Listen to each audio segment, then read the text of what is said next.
Powered by the Montana Television Network. This is the 10 o'clock news on Q2, Montana's news leader.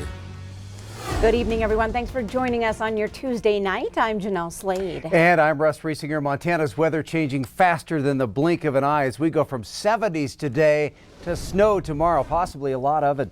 This is video of snow falling earlier this evening in Great Falls. It's part of the storm racing our way right now and will give us an icy cold greeting in the morning. The very latest on this approaching storm from Ed in just a moment, but first some breaking news. Yellowstone County Sheriff Mike Linder says a suspect is now in custody tied to last week's murder of a Laurel woman. 22-year-old Diego Hernandez was taken into custody at his home in Laurel around 8 o'clock tonight. He's now booked into the Yellowstone County Detention Center facing a homicide charge. It has been 1 week since the 57-year-old Bray left her late-night job at the Cedar Ridge Casino and never made it home. She was later found murdered east of Laurel. No further details have been released yet, and authorities are still investigating. Now, earlier today, Laurel's police chief told us that authorities have been making extra efforts to ease concerns in the community. Large impact on the community. Everybody's fears, of course, are heightened. Awareness is heightened.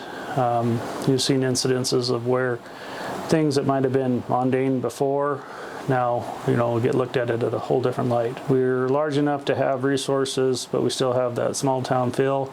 Very safe place to live. You have crime that's possible in any place. On Sunday, October 13th, a public candlelight vigil will be held for Lori Bray. That's from 7 until 9 at Riverside Park in Laurel. Also, a GoFundMe page has been set up as Lori Bray's Memorial Fund. I want to get back to weather now. Ed is in for Bob tonight, and this storm definitely has the potential to create some problems for us, and it's heading this way now. Absolutely, and it isn't just about the snow totals. We've been talking a lot about that. Take a look at where the daytime highs ended up today. Very warm, especially here in southern Montana, northern Wyoming, looking at readings in the 70s, and that means that the ground is very warm. So as this starts to move in, keep in mind, even though the temperatures have begun to drop, the road temperatures are still about 10 to 15 degrees warmer. So that means initially these snow totals are going to be a little deceiving because a lot of the snow will melt, but then as the colder air drops in behind, we'll start to see it refreeze as we go tomorrow night into Thursday. In fact, we could be looking at some really cold temperatures, close to setting some record daily low temperatures on Thursday and Friday mornings. Take a closer look at the entire weather picture coming up in a few minutes. All right, thanks so much, Ed. Well, Billings City snow crews and plows are prepped and ready to clear the streets when the snow flies. And today, city workers put the final touches on the dirt and gravel they'll be spreading across the streets. Q2's Mitch Laggy caught up with them today. Mitch. Well, Russ and Jeanelle, Billings Public Works is locked and loaded, ready to tackle whatever snow happens to come our way. Crews use two different types of dirt mixtures to help drivers get better traction. The red dirt is what they were loading today. It's called Ice Slicer. This dirt is taken straight from the earth and has a higher concentration of potassium and magnesium to help melt snow and ice. Now, over the course of the winter, plow crews will fill this building 2 to 3 times with dirt. Residential roads will be plowed in sections similar to years before, with the city rotating through the different sections seen here. But the main roads will be plowed first. Billings Public Works says it hasn't chosen which section will be plowed first because there's no guarantee that the snow will fall. And some safety tips for winter driving around snowplows: slow down, give the plow plenty of room, and always be prepared in your car with a survival kit. Russ? All right, good advice. Thank you, Mitch. Well, crews at Billings Logan International Airport are also gearing up for the coming snowstorm. Airport staff say they've actually just finished snow removal training. The wealth of equipment the airport has is already gassed up and ready to roll. 19 crew members make up a 24-hour shift to clear the runways, along with other staff removing snow from common areas. With the snow that is expected to hit in prime traveling hours for aircraft, airport staff say they are ready for whatever Mother Nature throws at them. We're ready for it. We've been watching the weather forecast for the past few days, so we have staff available. Crews are on standby, ready to go. Ketterling added the airport plow crew will work through the storm, and staff isn't expecting delays due to snow-covered runways. And despite this expected snow, School District 2 says it does not have any intentions to utilize its alternate bus routes.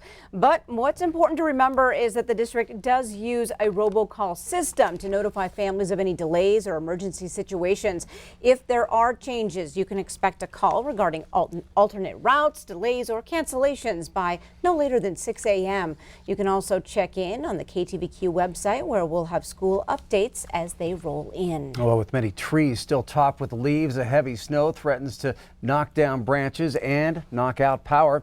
Northwestern Energy says it's adjusting staffing in anticipation of the winter storm and also giving out this advice. They say make sure natural gas meters as well as furnace and appliance vents are free from snow and ice. If you use an electric generator, plug appliances directly into it. Use non-electric, unvented space heaters only in well-ventilated areas. Fill your bathtub and spare containers with water just in case your electric water pump or the local water system should go out. And also, they say have a flashlight, a battery-operated radio, and fresh batteries handy. Well, Montana today joins other states across the country and will place an emergency ban on flavored vaping products. MTN's Cody Boyer talked with health officials and a vape shop owner and finds out what this means. These vapes out there really carry some pretty serious health risks. According to Health Officer Matt Kelly at the Gallatin City County Health Department, we now have a front door example. It's kind of the Wild West out there in terms of vapes. Anybody can sell them, anybody can make them. As of this month, Kelly adds there are over 1,000 confirmed and probable cases of vaping-associated pulmonary illness related to e-cigarettes. 2 now in Montana, 1 in Yellowstone County, the other in Gallatin County, prompting a response from Governor Steve Bullock.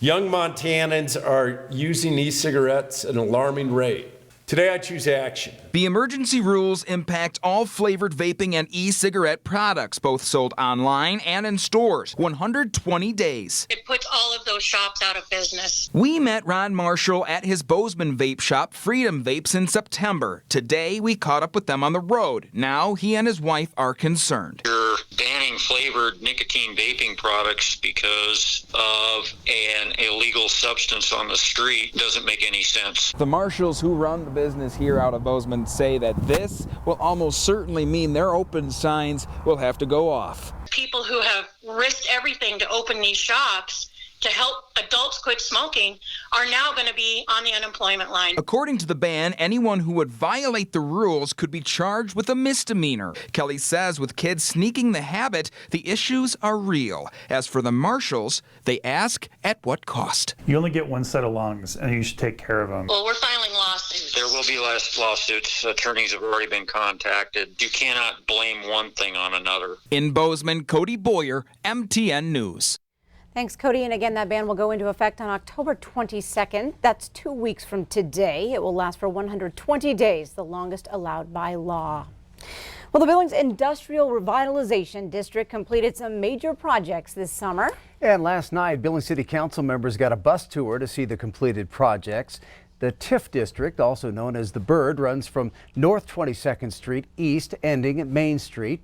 Created in 2006, the district has created almost $55 million in private investment from about $2 million in TIF funding. Now, the First Interstate Bank Operations Center and Department of Interior building are among the list of 13 privately invested projects. Also completed this summer, new pavement and rain gutters for 9 blocks of the district and 212 new street lights. And there were some areas that were really flooding considerable, and there were some areas that were in the county district that we're able to bring in, and then we gave them some streets and some new curb, new gutters. And so since that point, I mean, it used to flood businesses and it was a terrible thing. Now we have all the water rushes to where it needs to go and no more flooding. So it's really a good thing. And the total cost for the streetlights, paving and gutters was $9.4 million. Well, Republican Congressman Greg Gianforte has reported another impressive set of fundraising numbers in Montana's race for governor. Gianforte raised about $507,000 in the past 3 months, pushing his total to more than $1 million. Republican Attorney General Tim Fox is second, raising about $470,000 since this spring. Lieutenant Governor Mike Cooney has raised the most among Democrats with about $250,000 since early July. After more than a year without a bishop, Pope Francis has appointed Father Austin Anthony Vetter as the 11th bishop of the Helena Diocese. Vetter comes from North Dakota. He's been serving as the rector of the Cathedral of the Holy Spirit in Bismarck. He succeeds Bishop George Thomas. Thomas became the bishop of Las Vegas in 2018. Vetter says he's not coming to Montana with an agenda. He wants to take time and learn the history of the people of the diocese. My priorities is to give myself completely. That's it. And to be open to learn, to journey together, to rely on one another, to listen, and then to be a man of faith. An ordination mass is scheduled for Wednesday, November 20th at the Cathedral of St. Helena. After a Valier High School video sparked controversy and outrage in Hart Butte, we're now learning that the Hart Butte schools canceled its Monday night volleyball match with Valier. No, we reported yesterday that the video shows a female student wearing a red skirt, a well-known symbol of the missing and murdered Indigenous woman movement.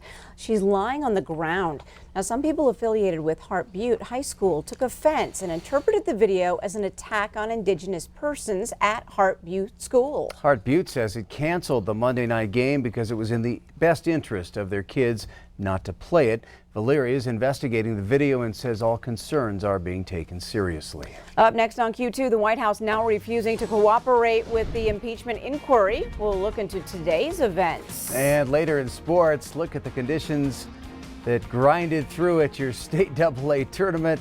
Scott shows us who beat the snow and all the other players. You're watching MTN News with Jeanelle Slade and Russ Riesinger. Storm Tracker weather with Bob McGuire. And sports with Scott Breen. This is the 10 o'clock news on Q2, Montana's news leader.